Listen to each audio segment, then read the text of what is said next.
بالله من الشيطان الرجيم. بسم الله الرحمن الرحيم. لا يحب الله الجهر بالسوء من القول إلا من ظلم، وكان الله سميعا عليما. إن تبدوا خيرا أو تخفوه أو تعفوا عن سوء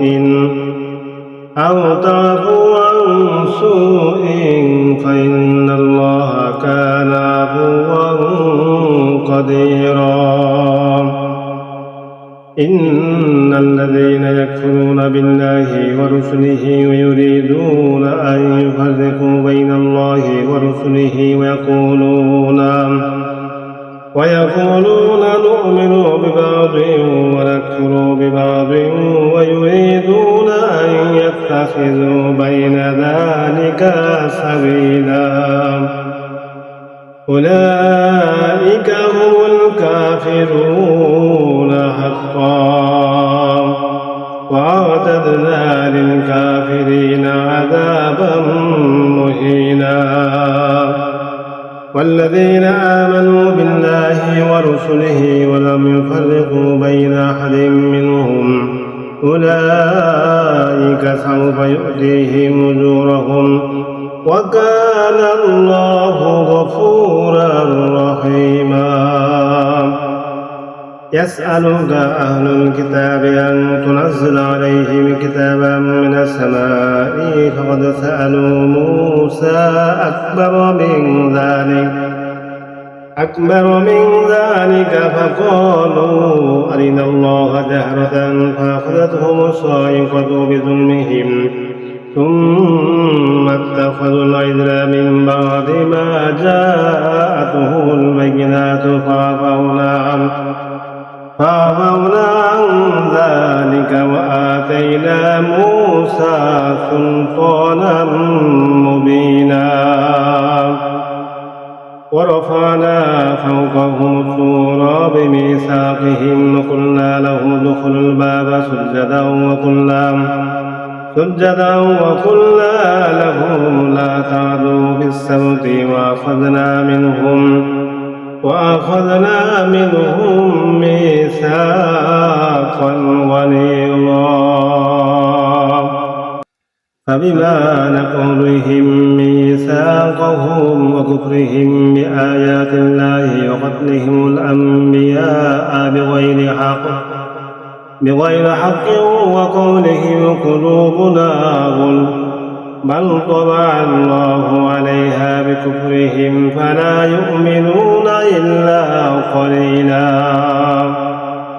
وبكفرهم وقولهم على مريم بهتانا عظيما، وقولهم إنا قتلنا المسيح عيسى ابن مريم رسول الله وما قتلوه وما صلبوه ولكن شبه لهم، وإن الذين اختلفوا فيه لفي شك منه ما لهم به من علم إلا اتباع الظن وما قتلوه يقينا، بل رفعه الله إليه وكان الله عزيزا حكيما.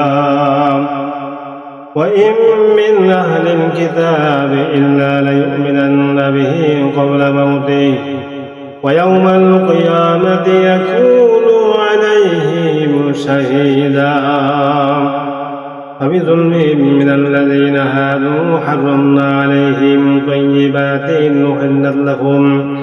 أحلت لهم وبصدهم عن سبيل الله كثيرا وأخذهم الربا وقد نهوا عنه وأكلهم أموال الناس بالباطل وأعتدنا للكافرين منهم عذابا أليما. لكن الراسخون في العلم منهم والمؤمنون يؤمنون بما أنزل إليك وما أنزل من قبلك والمقيمين الصلاة والمؤتون الزكاة والمؤمنون بالله واليوم الآخر أولئك سنؤتيهم أجرا عظيما. صدق الله العظيم.